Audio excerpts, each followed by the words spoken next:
Um, is everything working? Do we have internet? Do we have everything else on the proper place that things should be for this to work? Yes, it seems. Kind of. Probably. Probably. Okay. Very, very, very, very fine. Let me. Yeah, I need to. I can't extrude the shot. I forgot about this. No, I need to open the shot over here. Okay. In a second, I need to open the chat on another Windows. It is over here. Not on another Windows, on my phone. This is amazing. This is the problem of not having 5 different screens to work with less space. No, let's. No, kind of the opposite. Having more screens means using more space. So let me see. What do we have here? We have. Okay, there it is. There it is. Amazing. Perfectly fine then. We have everything else set up. So let me start to close some stuff so we can properly have only this happening and not lag my whole PC as it has been occurring, let's say. So let me close it. And wait, just in case, because I haven't checked this in like how many? The last 3 or 4 days. Is the audio okay? Is the audio barely okay? And holy fuck, there is microphone is broken. What the fuck? What is the actual problem of this? Okay, what the fuck do I do with this? How do I solve this problem? Let me test the most easy thing, that is to hit the fucking microphone.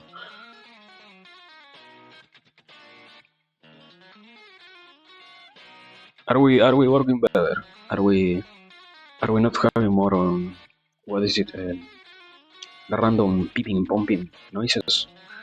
Are we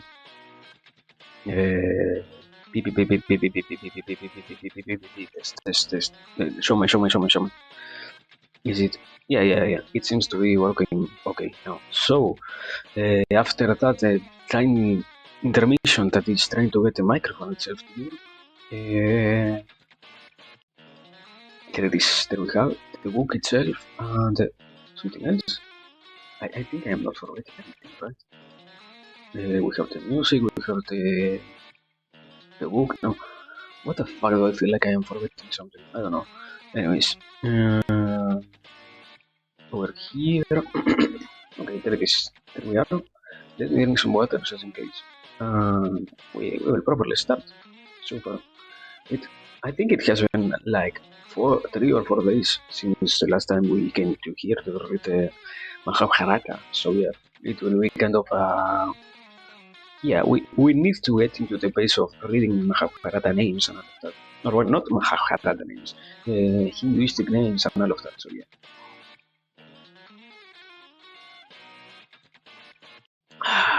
There it is.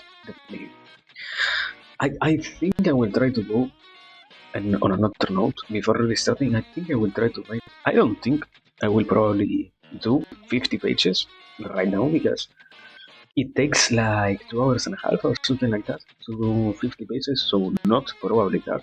But at the same time, I am trying to go for the 10% completion of this game because it seems like it isn't that far from being there, We are 658 pages inside, and you only need, 50 or 40, 47, I think, pages more to be correctly on the, on the 10% of the book read. So yeah, let me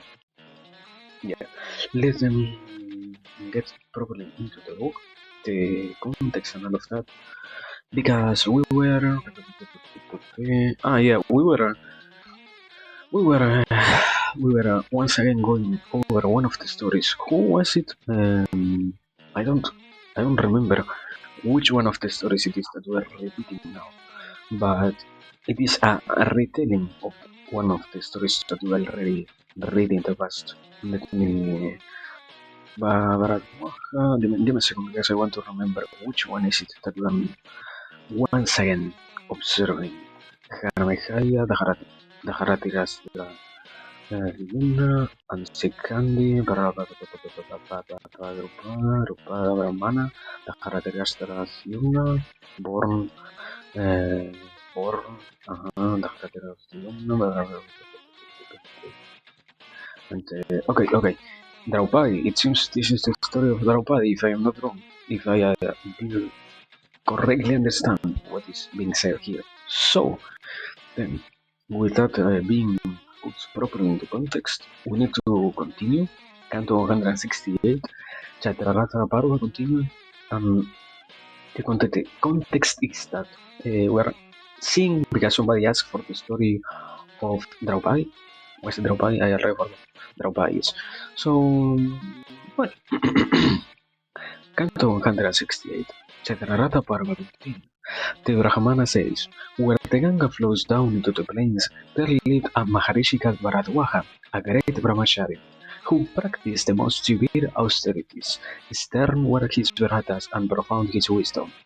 One day he came to the river to perform his daily ablutions and saw the Apsara Gritachi, who had finished bathing and stood on the river's bank, gazing across its flow. Just then a gust of wind blew her single garment from the Apsara, and she stood entirely naked and ravishing. Seeing her like that, Bharadwaja was stricken with lust. He was a brahmachari, continent from poverty, but now he helplessly ejaculated. As soon as his semen spurted from him, Bharadwaja caught it in his drana, his water pot. From the sage seed in the pot there emerged a lustrous son, whom the rishi named Drona, the one born from the pot. Drona mastered all the Vedas and Vedangas. Bharadwaja had a friend called Prihasta, who was king of the Panchalas at almost the same time that Drona was born. Prihasta also had a son, whom he called Drupada, the Kshatriya Shabha. Drupada would go daily to Bharadwaja's ashram to study and play with Drona. When Prihasta died, Drupada became king of the Panchalas. At the same time, Drona heard that the mighty Parasurama had decided to take final sannyasa and had decided to give away all his wealth before doing so. Drona went to Parasurama and said, Varamanottama, I am Bharadwaja's son Drona, who had come to receive your wealth from you. Rama replied, I have already given away all my wealth. All that I now have are my body and my astras. Brahmana, ask me either of these, and I will give it to you. Drona said, I beg you, Lord, give me all the astras you have, and teach me how to lose and recall them.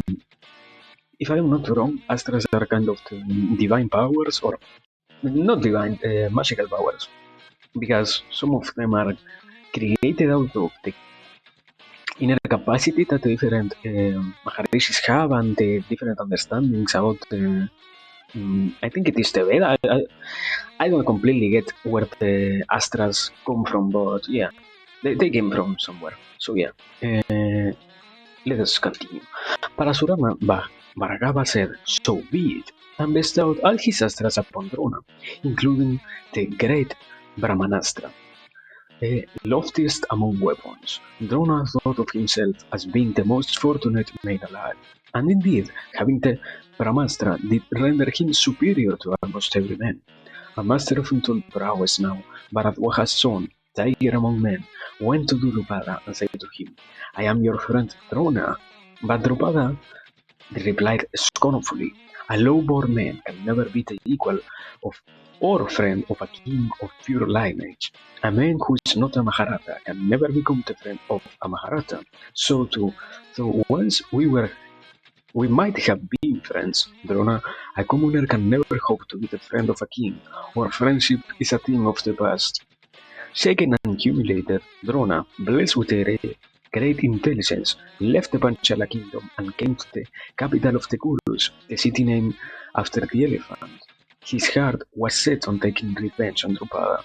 In Hastinapura, Bhishma welcomed Bharadwaja's mighty son, appointed him as guru to his grandsons, the Kuru scions, and gave the Brahmana much wealth as well.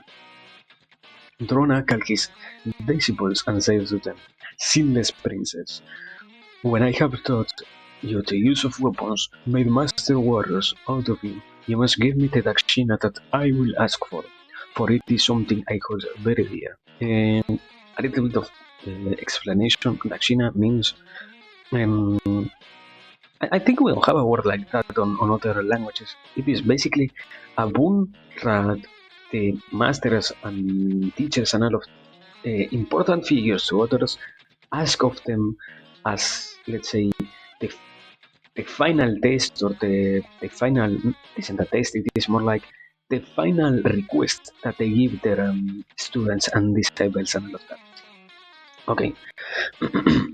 Arjuna and others said to the Acharya, "We shall." And when they did become proficient at arms, and their aim was true, Drona asked for his dakshina. "Prihasta son, Drupada is king in Chhatrapati. Take his kingdom from him and give it to me."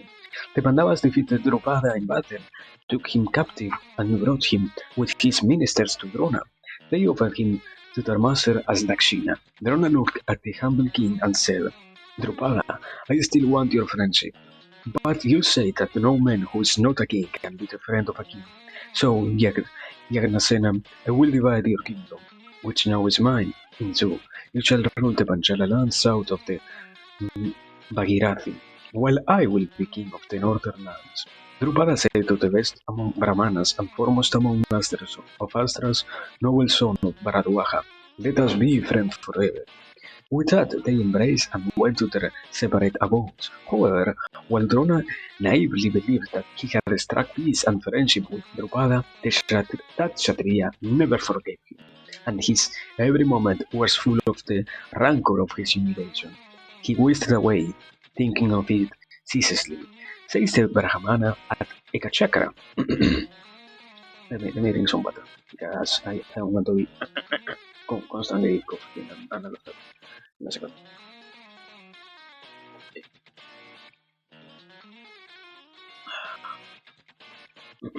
I think that it is.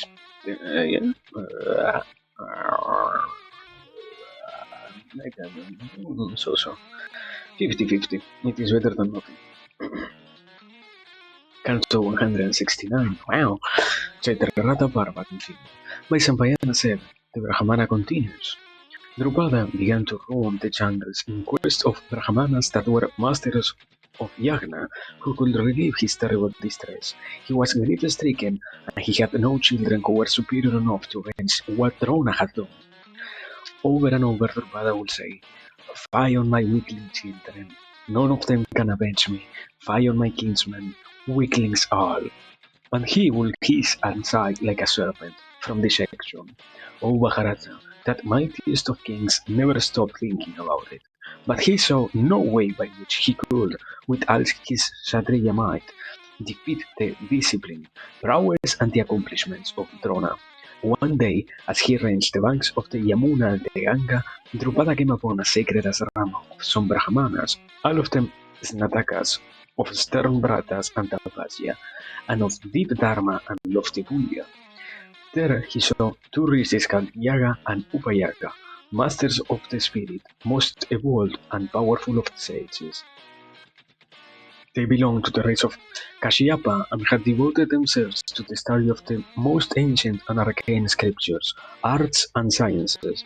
Drupada knew at once that, if anyone throws Brahmanastras could help him, assiduously, single-mindedly, he began to worship and to cultivate them.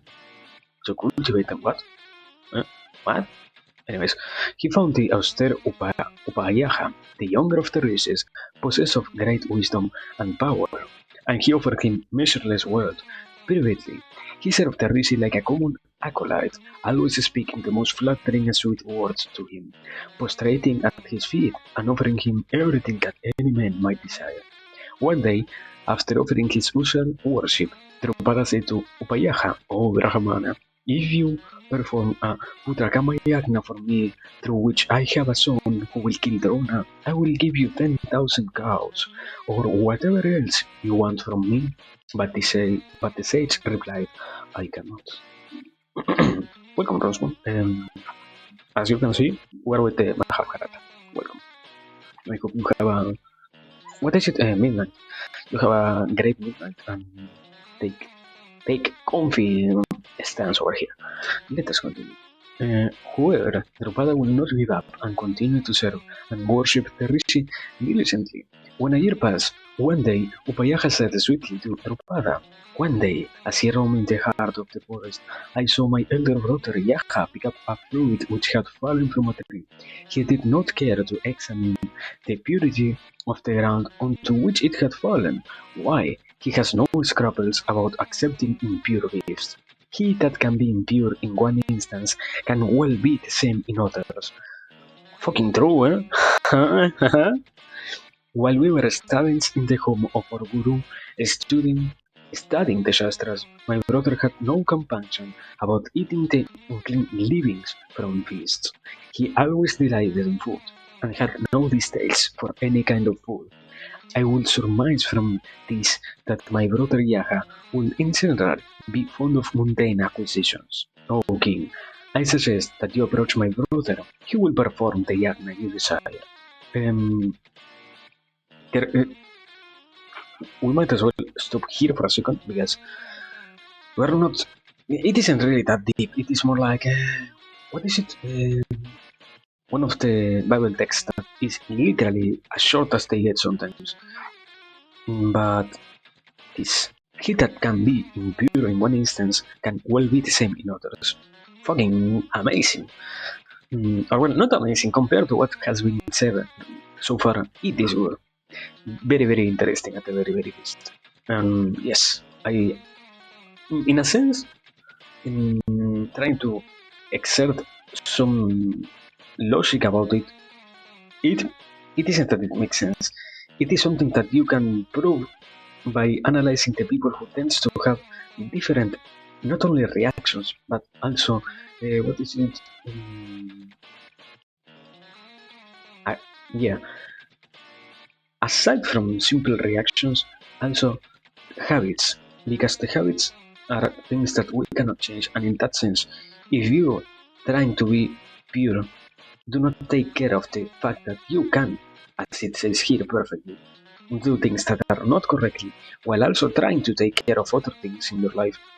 You will be unavoidably committing this kind of, I don't think they are, what is the word?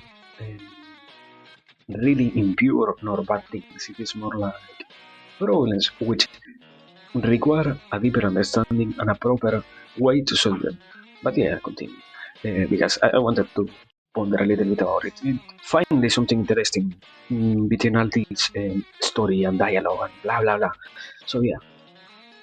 Drupada heard this and surely had no great esteem for Yaha, but went to him nonetheless. He worshipped Yaha, and said, Master, perform a Putrakama Yagna for me, and I will give you 10,000 cows. Hatred for Drona consumes me.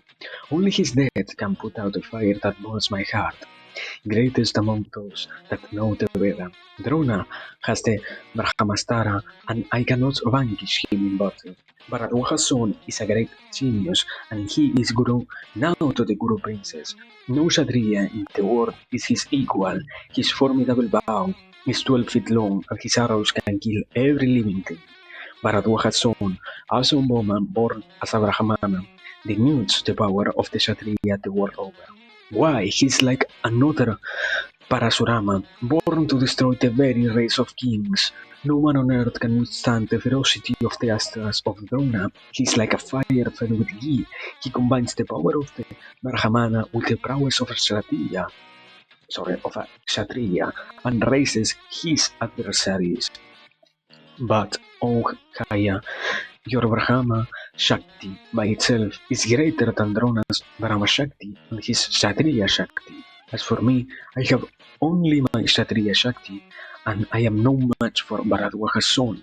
I have come to beg for your help, using your Brahma Jnana that is far superior to Drona's great Yaga, perform a yagna for me, by which I might have an invincible son who will kill Drona. I will give you 10,000 cows for this, or any wealth you wish. Yaga said, so be it, and he turned his mind to remembering all the rituals for such a sacrifice, realizing that it was a weighty undertaking. He sought the help of his brother Upayaha, who had no desire for any worldly possessions. When Upahaya agreed to help, Haya began the yajna that would one day kill Drona. Upahaya detailed everything that they would need for the fire sacrifice, by which the king would have a son. The sage said, Rahan, you will have a son such as you want, of matchless strength, vitality, and valor. Drupada began to make preparations for the great yajna. When everything was ready, Yaha poured libations of ghee into the sacred Agni, and called Drupada's queen, come here, O daughter-in-law of the great Brihasta, for look, a son and a daughter have arrived for you. The queen said, Great Brahmana, my mouth is still full of saffron and other sweet things, my body is still daubed with perfume, I am not pure nor fit to accept your offering of ghee that will give me children. Oh, Gaia, I beg you, wait a little for me. But Gaia replied, Queen, it matters little whether you come or no. I have the oblation ready, and Upayaha has sanctified it with his mantras. Let the object of the yagna be fulfilled. With that, Yaha poured the sanctified libation into the fire, and immediately a resplendent and fierce-looking prince arose from the flames. A youth who looked like a deva and shone like fire himself. He wore a crown upon his head, and excellent armor upon his body, carried a bow and arrows, and let out resounding roars from time to time. As soon as he was born, he climbed into a full-bit chariot, which also arose from the yagna flames, and dashed about in it for a while, and they overheard Panchala's shout, Haya! Haya! They were so full of joy that it seemed the earth at that moment could hardly contain them or bear them. Then, as an Asariri spoke from the sky, this prince has been born to kill Drona. He will remove all the fear of the Panchalas and spread their fame across the world. He shall dispel the anxiety of his father, the king. Um, 1 second. I am not following the story in the sense of who is good, who is bad, what? I, I, was it given in at some point? Are the Panchalas good? Are the Panchalas bad? I mean, in a sense, I could kind of understand that Draupadi isn't probably the best because he was fucking full of rancor for Drona. So I will assume he wasn't it. He and the Panchalas are not the good side, let's say. But I don't know. And also, another thing to note is this person, this new prince, which name we do not know so far. Do we know, or will it happen that who is it, Bhishma? I don't know which one of the kids that is really, really incredibly powerful will kill this guy or not?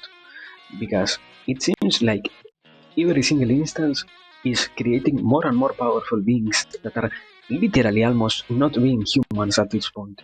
Because the last one was somebody who was full of an armor and earrings and all of that very sanctified thing. That means they're very powerful. This one in particular not only had an armor and earrings, but also a fucking crown. So what will be the next thing? Somebody that will be born with angelical wings or something like that. What?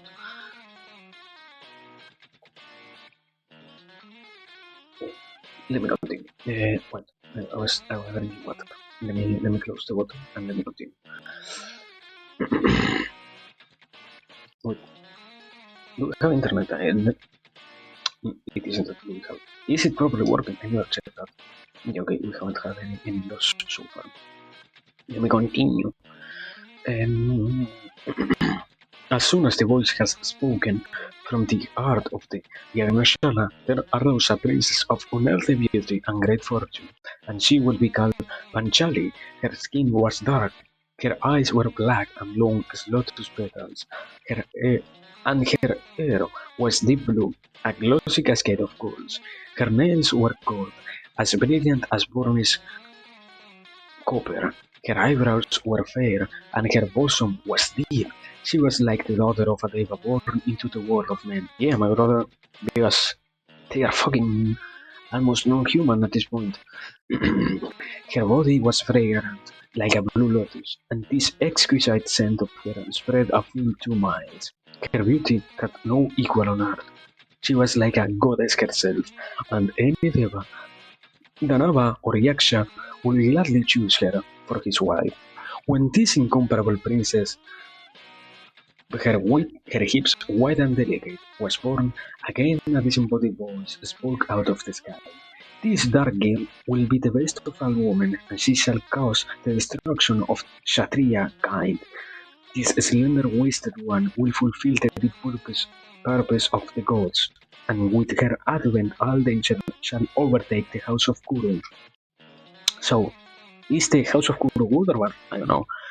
Altogether, the mighty Panchalas gave a great lion's roar, and the earth trembled at that sound as if she would be cloven. Then, looking at the two fireborn children, Drupada's wife wanted them for her own, and she said to Yaha, "Let these two never know any other mother except me."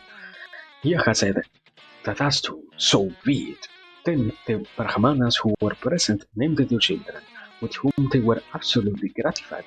Let Drupada's son become Drishtadyumna for his terrific valor, and because, like Dyumna, he has been born wearing armor and carrying weapons. Because the princess of matchless beauty is dark, let her be called Krishna.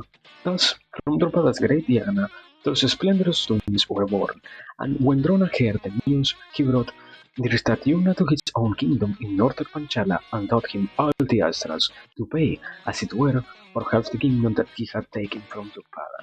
Bharadwaja's son was a Mahatman enough to know that fate is inevitable, and by what he did he swallowed his fame, says the Brahmana at Ekachakra. Let me, let me change my hand because I think I was holding a bad position or something. My arm was falling asleep. What the fuck? So, wait. There it is. Canto 117. Chaitrarata Parva continued. Vaisampayana said, Kunti's sons listen to what the Brahmana says, and it seems as if their hearts are pierced by subtle arrows. Gone is the peace of mind. Honest Kunti sees her sons distracted and says to Yudhishthira, Many days and nights we have laid here in Ekachakra, and our time has passed pleasantly, living off alms that these good people have given us. Parantapa, we have ranged through all the fine woods and forests in this region of the earth, and they hold no freshness for us anymore. Also, scion of the house of Kuru, alms are not as easy to find as before. If you wish, I think we should now go to Panchala. We have never seen that country, and Kshatriya, we shall find some delight in it. I have heard, O scouts of your enemies, that alms are not difficult to find in Panchala, and that King Drupada himself is a great patron of Brahmanas. I feel that it is never good to live too long in one place. So, my son, if you also agree, let us leave for the Panchala country. Yudhishthira agrees immediately. It is our dharma to do whatever you wish. Mother, I am willing to leave at once, but I do not know what my brothers will say. Then we're moving to Panchala. Wow. And also, I'm having some problems because I feel like I'm going to sneeze, but it doesn't really want to come out, so fuck. Canto 171. Chaitrarata Parva continued. Vaisampayana continued. Kanti speaks to Bhimasena, Arjuna and the twins about going to the Panchala kingdom. Immediately they agree. Tatastu, so be it. Rahan, now, Kunti and her sons bid farewell to the coast. The Brahmana visited for Drupada's wonderful city. While the Pandavas lived disguised in the home of the Ekachakra Brahmana, Satyavati's son Vyasa comes to see them one day. Those Kshatriyas see him coming and come out to receive him. They worship him with folded hands and stand thus silently before him. The Maharishi is pleased by their welcome and asks them to sit down around him. When they do so, he speaks to them cheerfully. Slayers of your enemies, are you living in Dharma and the way of the Shastras? Do you worship the Brahmanas? I do hope that those that deserve your adoration duly receive it. He continues singly, but speaking of matters of great depth and import, words of Dharma, and which dwell upon many a fascinating theme. Holy fuck, yeah. Revelations 10 Dvaipayana says, once an illumined rishi who lived in his asrama had a tender-waisted daughter, a girl of lovely hips, fine eyebrows, who was accomplished in every way. However, as a result of her karma from a past life, this maiden was taken by misfortune. She was chaste and she was beautiful, but she could not find a husband. In sorrow, she began to perform tapasya so that she would find a man to marry her. So excellent was her penance that she quickly pleased the Lord Shiva, who appeared before her and said, ask for the boon you want, for I am Sankara who will give you whatever your heart wishes for. In transport, she cried, Lord, give me a husband blessed with every quality and virtue. Indeed, 5 times she repeated this. Then Lord Isana said to this child, you will have 5 husbands from among the Mahabharata princes, and they shall be the best of men. Holy what? 5 husbands? Wasn't it illegal to marry more than one man? Yeah, she was taken aback. Lord, I just want one husband through your grace. Siva said to her 5 times, young woman, you asked me for a husband. So, in another life, 5 husbands you shall have. Maharajari Shabhas, the young woman of unworldly beauty, has been more as the daughter of Drupada, and she, the flawless Krishna of the land of Prihasta, is destined to become the wife of all 5 of you. Mighty Kshatriyas, go to the capital of the Panchalas and live there, and when you have made Panchali your wife, you will find untold joy. Sex? What? What? I know that this fucking book is like that. Is it talking about? Ah! I don't know. Continue. Saying this to the Pandavas, their august and illustrious grandsire bids them farewell, and the Maharishi returns to his asrama from where he had come. Okay, very nice. Yes, a lot of intercourse is what we're going to observe when they get all the 5 together. Please, do not make me read more erotica. I am already tired of reading fucking erotica. Anyways,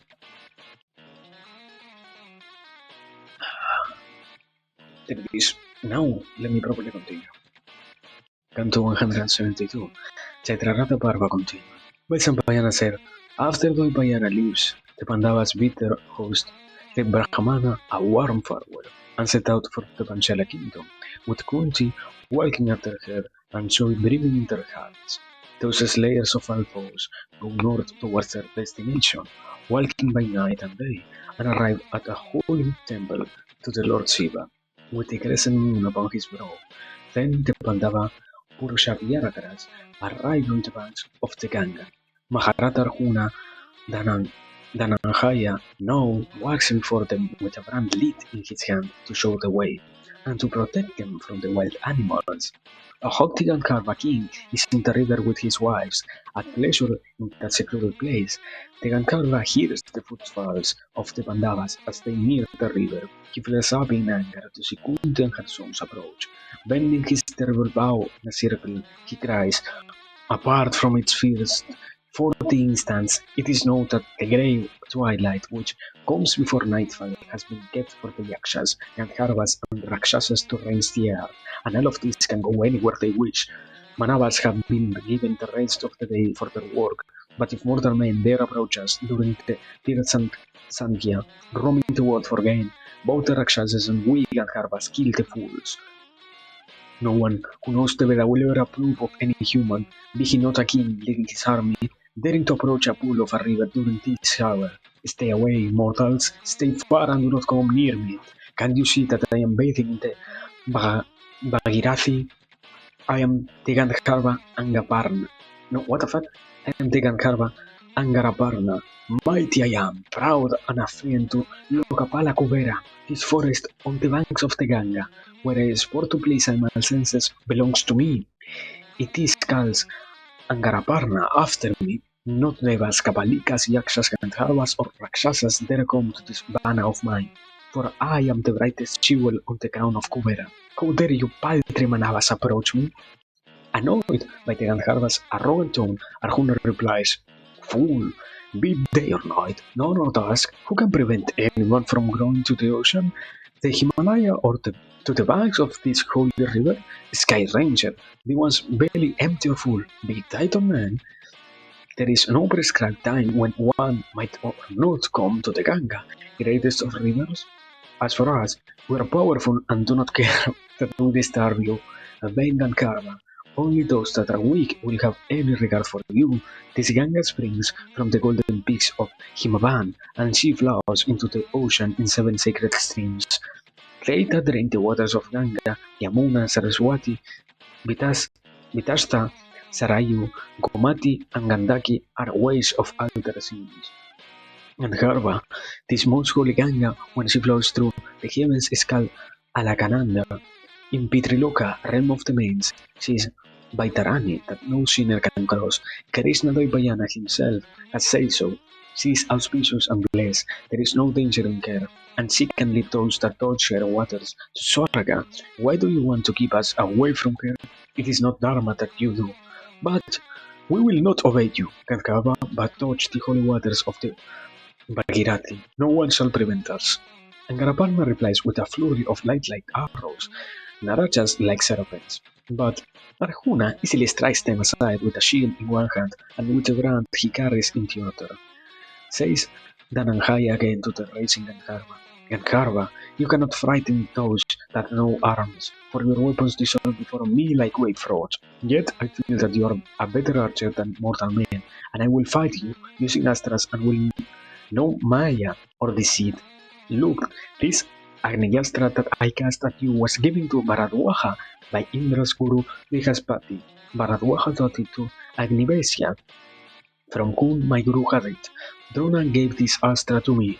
With a roar and in some fury, Arjuna cast the Agniyastra, weapon of fire, at Angaraparna.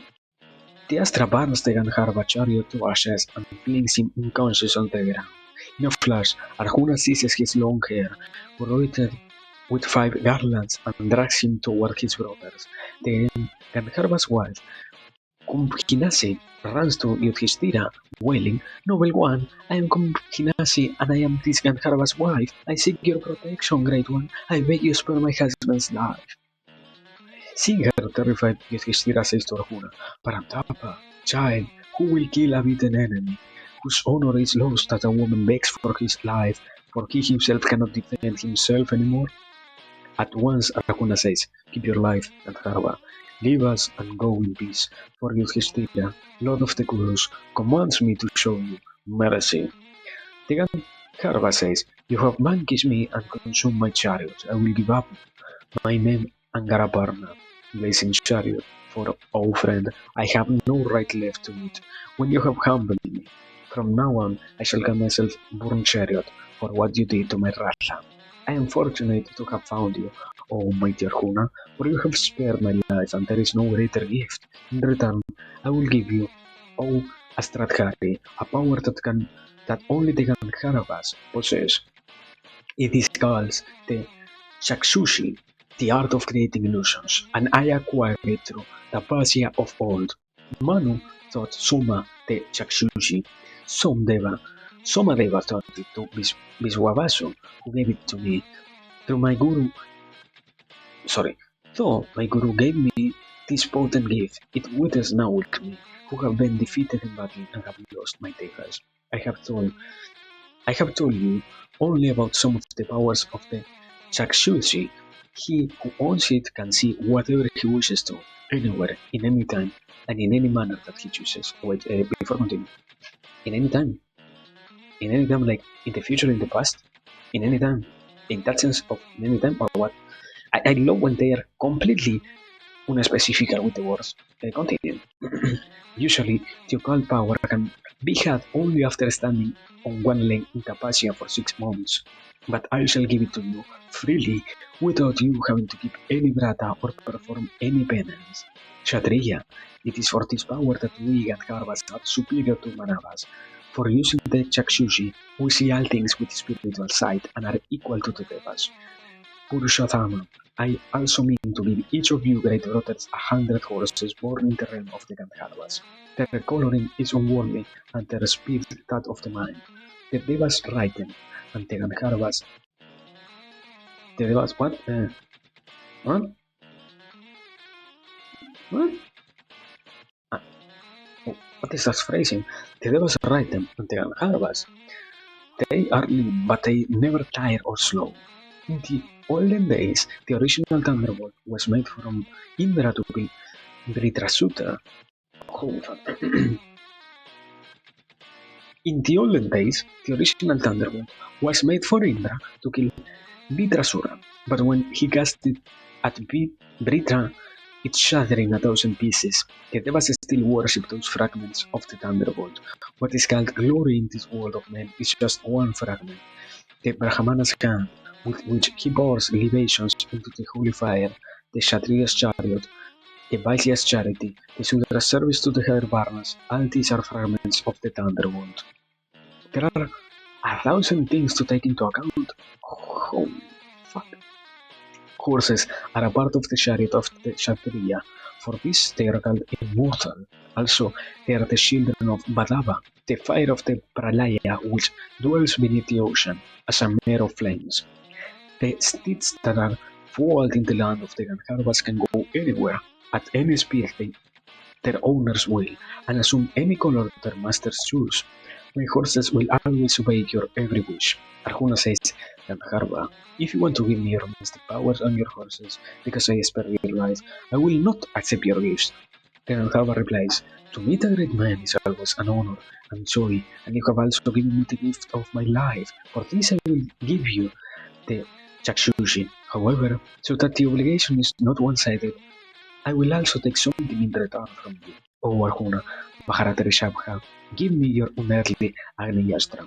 Arjuna says, I will accept your horses in return for my Astra, and may we be friends forever. But friend, tell me why we Manavas must go in fear of the Gandharvas. We are virtuous, the terrors of our enemies, and knowers of the Veda. Yet, Gandharva, by twilight, you censured and challenged us. Says the Gandharva, you have no wives or ashram of life, though you have completed your tutelage. Pandavas, no Brahmana walks before you as your priest and mentor, and that is why I challenge you. The Yakshas, Rakshasas, Gandharvas, Pisachas, Uragas, and Danavas are all wise and well acquainted with the story of the race of Kuru. Kshatriya, I myself have heard about the great dharma of your illumined ancestors, from Narada and other Devarishis. Why, while I range over the earth, girdled by her oceans, I have seen with my own eyes the might and power of your great race of kings. Arjuna, I know Bharadwaja's son, your guru, who is renowned throughout the three worlds for his knowledge of the Vedas and for his mastery over the science of weapons.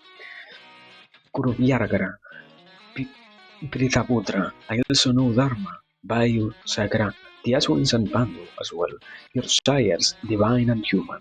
I know that you 5 brothers are learned and noble, greatest among warriors, brave, virtuous, and keepers of your Vratas. Know that your hearts and minds are pure and wise, and your conduct faultless, still I have censured you, because, O Gurus, no man who is honorable and a warrior will endure being slighted in the presence of his wife. Kuntiputra, the prowess of the Gandharvas increases during the hours of darkness, and for this reason also I challenge you. For my wife is with me, and I was inflamed. Yet you vanquish me, O Pandava, and I will tell you why. Your brahmacharya, your continence, gives you great power, and with that strength you have defeated me. Parantapa, let any Kshatriya who is married fight a Gandharva by night, and who will not escape with his life.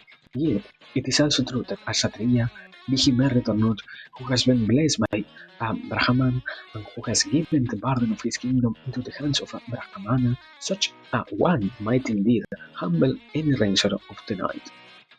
O Tapatya, son of Tapati, oh Tapatya, son of Tapati, wise Kshatriyas should always have learned and self-control Brahmanas in their employ, so that fortune favors them and they acquire everything that their hearts wish for.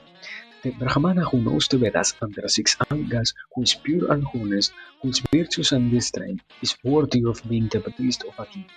The king whose priest is a good Brahmana, who knows the laws of Dharma, who is eloquent, pure, and of taintless conduct. That king is always victorious and finally finds Swarga. A king must choose an accomplished Brahmana to gain what he does not possess and to protect what he does. The Kshatriya who wants to prosper must submit himself to the guidance of his priest, and then he can become lord of the sea-girt earth. Tapatya, not through the noblest beard or by the most valiant or glorious deeds, one alone can be a Kshatriya. Okay, sorry. Tapatya, not through the noblest beard or by the most valiant or glorious deeds alone can a Kshatriya ever hope to win a kingdom. He must have a Brahmana priest to guide him. For, O scion of Kuru, the kingdom in which Brahmanas will influence last forever. Welcome, cats. The Mahabharata, sorry. We're so far, can't go on 73. Yeah, here we are so far. What is the context? We're reading about the House of Kuru moving to a new city in which they are going to find an spouse. The five guys are going to marry one woman, let's say like that. And the context is, if they do that, they are going to find bliss. And basically that. Let me drink some water. Well, might as well continue. Canto 173. Chitrarata Parva continue. Arjuna says, more than once you have called me Tapatya. Why, good Gankharva? As sons of Kunti, Kaunteyas we surely are, but who is Tapati that we should be called Tapatyas? My Sampayana continued.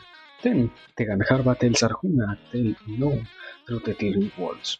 Pandava, most intelligent of men, listen to the reason in full, for it is a charming story.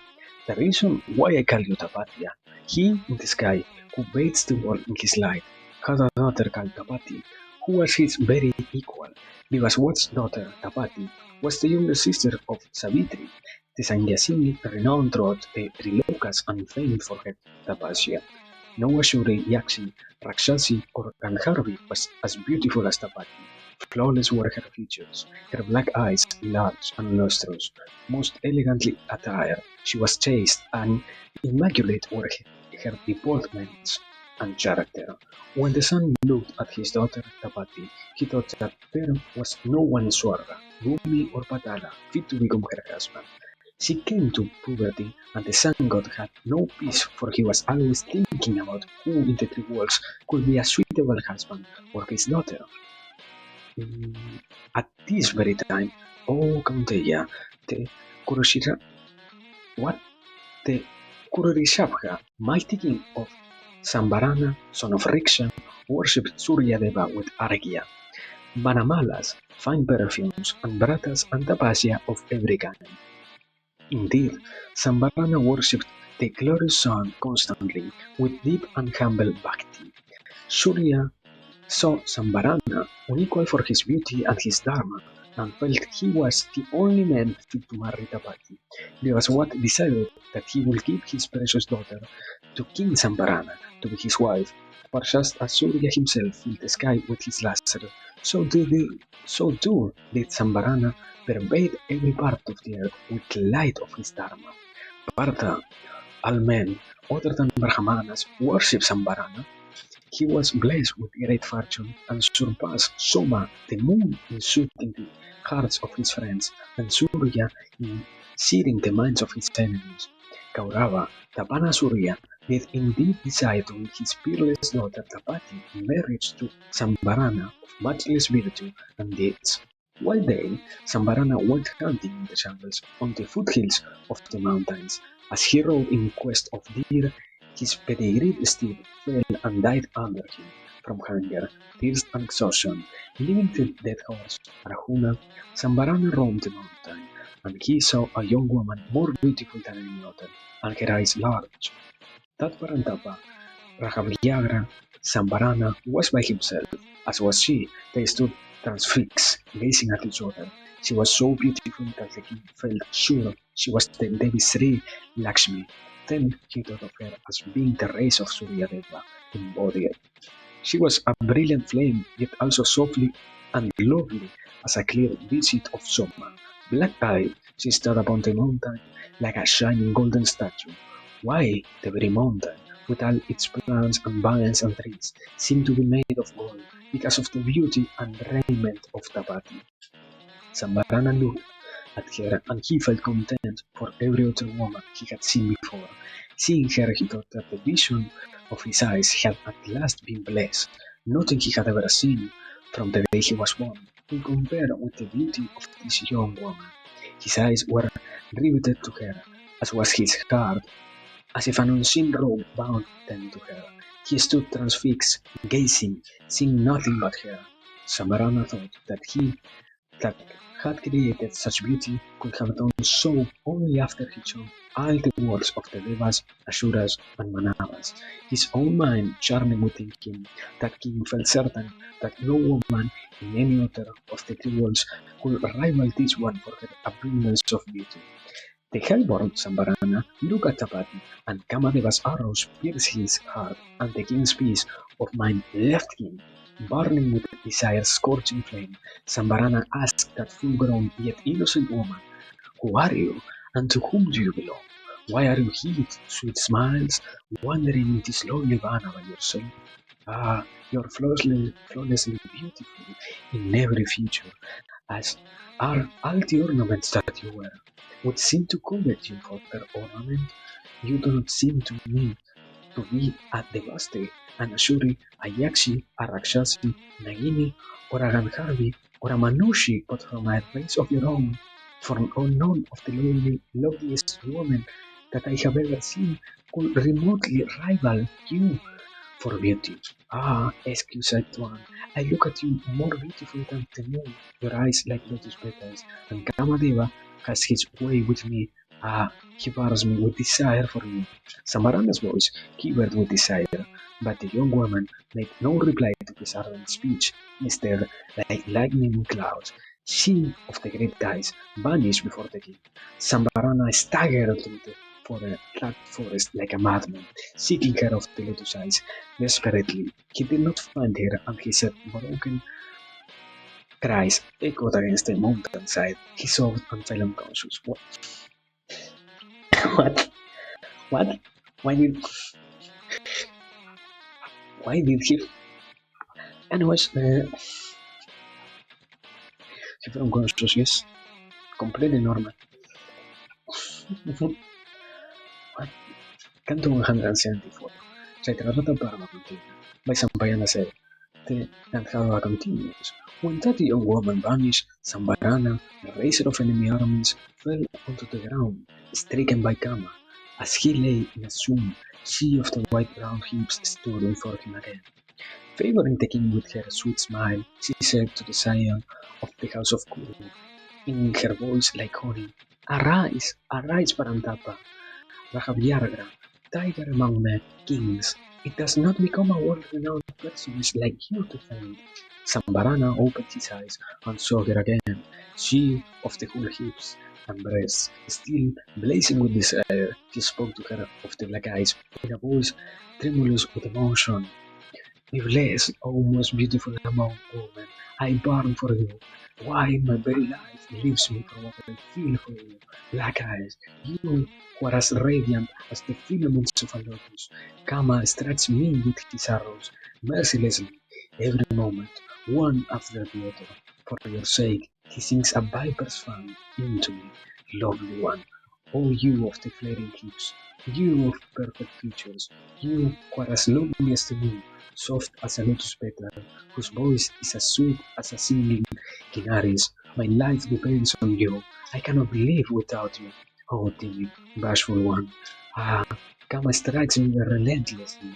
Take pity on me, young woman. whose eyes are like lotus petals, big eyes, black eyes. It does not become you to abandon me, to cast me aside. Instead, save me, grant me your love, and soothe my anguish. You have taken my heart captive. At first glance, my mind wanders wildly, madly. I look at you and never want to see another woman. Oh, be merciful, for I am your slave, your ardent servant. Accept me, peerless one, put out Kama's terrible fire with the waters of your love. Be mine, oh you beauty, and appease the god of love who is here with his sugar-cane bow and his flowery arrows, sharp as daggers. Marry me, my Gandharva Vivaha, O fair one with swaying hips, for it is said to be the finest form of marriage. Tapati said, I am not my own mistress, but a maiden commanded by her father. If you truly want to marry me, ask my father for my hand. O king, you say that I have stolen your heart, and I say to you that I have also fallen in love with you at first sight. But no woman is mistress of herself, and that is why I dare not make love to you. Ah, which woman in the dream Lucas will not want you for his husband? For not only are you most nobly born, but you are like a father unkindly to all your people. So, Rahan, when opportunity presents itself, as my father Aditya for my hand, worship him, perform tapasya, and give brata so that I become yours. For if my father gives me to you, I shall be your loving and obedient wife forever. I am Savitri's younger sister, and my name is Tapati. Oh, Kshatriya Rishabha, I am the daughter of Surya, who illumines earth and sky. Said she, says the Gandharva. Very, very, very nice. Mm, okay, I don't know. I don't have. Oh, yeah, I have more of water. Look at this. How much I have bringing already? I wasn't keeping track of that. Ah, okay, let me see. I think we're going to do one more. Let me see. Is this long? Yeah, this is almost 4 pages. We are reading this one, and after that we are done for the because I also have to eat. So canto 175. Se trató de barba continua. By Sampayana said. The Gandharva continues. Saying this much to Sambarana, Tapati rose straight up into the sky and disappeared. The king fell unconscious on the ground once more. Meanwhile, his military and soldiers combed the forest for him, and finally found him supping in that lonely place.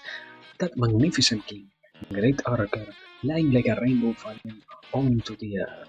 His chief minister was like a man scalded by fire. He rushed to his sovereign's side, Sambarana, who had fainted from desire. This minister was a man as advanced in age as wisdom, in achievements as in policy, and he gently roused his unconscious lord and became reassured that he lived. Thinking that the mighty Sambarana had been felled by hunger, thirst, and exhaustion, the minister said kindly, Be blessed, sinless one, Mahabharata, tiger among kings, fear nothing.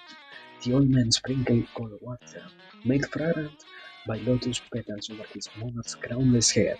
Slowly, Sambarana awoke and ordered all his men and companions away, keeping only the old minister with him.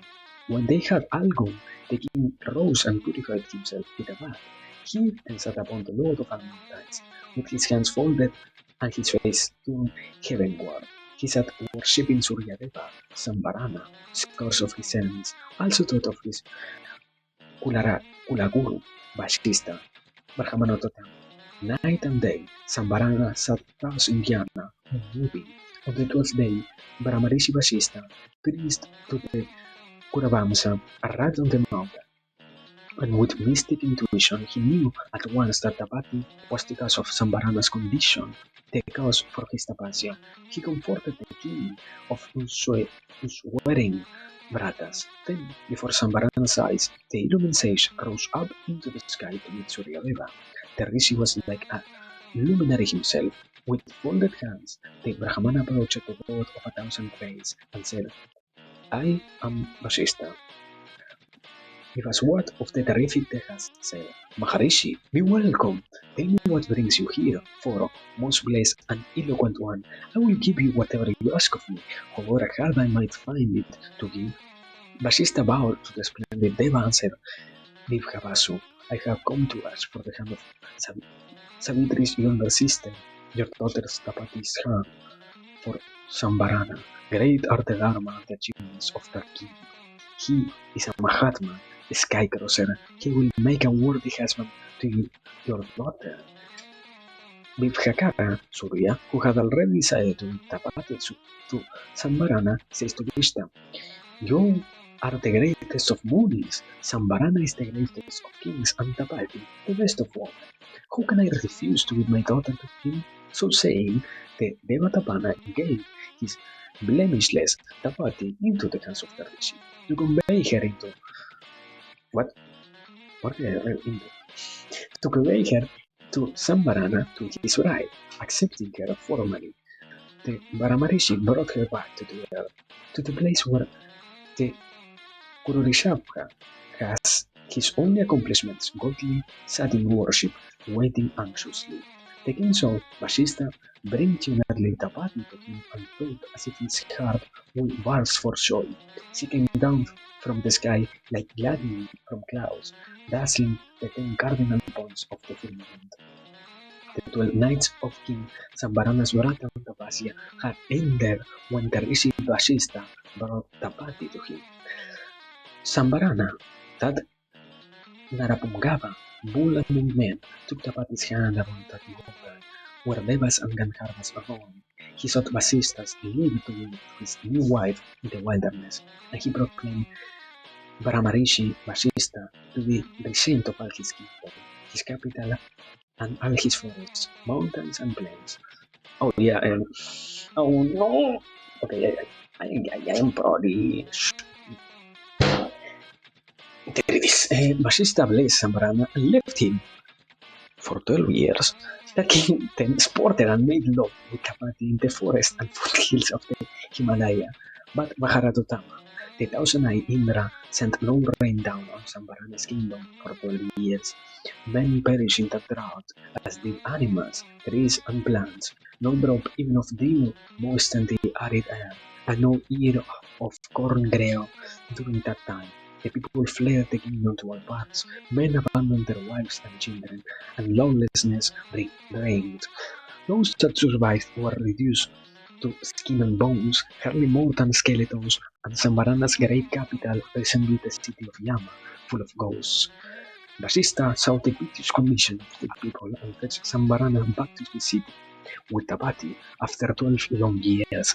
As soon as the king returned, the thousand eyed Deva, the story of Ashuras, sent down copious rains. Corn sprouted everywhere, and with the drought and the famine ending, joy returned to the kingdom. Okay, I was trying to do my best, but I need to take a break for just a second. I'm close to finishing, but I first need to go to the bathroom. Give me a second. Give me a second.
So, we were on the transition. Here. What? Fully. What the fuck? There it is. It wasn't completely a transition. What the fuck? Anyways, we were here. Okay. Sambarana and his queen Tapati performed great yagnas for 12 years. Sacrifices such as Indra and Sakshi performed in Devaloka, Bharata. Such was the story of Tapati, the daughter of Vivaswat. Sambarana begot a son upon his beautiful queen. That prince was Kuru, greatest among Rajarishis. You have been born into the race of Tapati's son, Kuru, O Arjuna, and that is why I call you Tapatyas. And it was with the help of the Brahmarishi Vasista that Sambarana gained his wife and continued his royal line, says the Gandharva the Pandavas. Arjuna, mighty bowman, Kurusthama, best among all the Kurus, is deeply moved and stands with folded hands before the Gandharva. The Pandava is curious indeed about the sage Vasista. He says, "O greatest of Gandharvas, tell me everything about the Maharishi Vasista, who was the priest of our ancestors." The Gandharva says, "Vasista is Brahma's son, born immaculately from his spirit. The rishi was the husband of the chaste Arundhati. He has vanquished desire and wrath, Kama and Krodha, which hardly any man ever subdues. Why? Last and race washed Vaishna's feet, for they were his servants. Once Viswamitra tempted Vasista's anger, but Muni Vasista did not raise the race of Kaushikas to which Vivasmitra belonged. His sons perished at Vivasmitra's camp, but Vasista behaved like a powerless one. Though truly he is far from God, even as the ocean does not transgress the shores of his continents, Vasista did not bring his dead sons back from Yamasaren, though he well could have with powers such as his. Ixbaku of Yor and other awesome kings had Vasista for their Kulaguru when they conquered all the earth, scion of the Guru. With Vasista as their Ritvik, their chief priest, those kings performed many Mahayagnas. Pandavotma, he enabled those kings to perform their sacrifices even as Brihaspati does for the Devas. And that is why I say to you, Pandavas, find a lofty and accomplished Brahmana to become your priest, a man who knows the Veda and whose heart is replete with dharma. For, O Partha, the Kshatriya who wants to conquer the world and have a great kingdom must first have a fine and great Brahmana to be his spiritual guide. Arjuna, I say again to you, seek out a learned Brahmana whose senses are under perfect control, who knows all about Dharma, Artha, and Kama, and set him before you as your priest. Uh, yeah, I think that's it. I Let me see. Is this short one? No, no, no, no, no. This isn't short. Yes. So that's it. That's it for today. It was beautiful, but I'm I'm not really that angry, but I still will go and eat something. So yeah, let me transition. It was very nice. It was, as always, a great reading session. I hope it was enjoyable. We didn't have that much lag. Now that I checked the stats, we didn't have that much, only 0.2%. So I guess it worked better than what I expected at the very, very least. So yeah, with that said, mm, I think we have earned the possibility of taking a break. Yeah, I think not. I will try to raise somebody. So let me find somebody meanwhile. And well, as always, while doing so, thanks for being here. Thanks for paying attention. Thanks for if it was something that you enjoying it. And yes, it is. It is a pleasure to do this. Thanks for lurking. Thanks for watching the world. Thanks for hearing. For whatever. For everything. Not simply whatever. For every single thing. And yes, as I was also trying to say, we also need to take a little break to relax the mind. Oh no, no, yeah. Sorry, this is so sad. Yeah, no, yeah. We are finishing this. Sorry, my brother. Sorry. This is so sad. Yeah, we're ending. Yeah. Where, where in Mahabharata is sorry for that. We had a we had a great reading session, but it might as well need to end because it was a long one. And yes, I hope anyways you have a great day. And let me find some light. This is so sad. Fuck. Anyways, let me see. I, there isn't that much people streaming. What? Amazing. What is happening? Out of nowhere, compared to anti-other days where people was almost spamming Twitch streams, now nobody's streaming. Amazing. So let me see. This person is going to stream right now, right? You know? Okay, there it is. Okay, then meanwhile, let me say this. As always, it was a great experience. It was a beautiful thing to hear. Thanks for everything. But now we need to take a break. We need to distract the mind, let's say.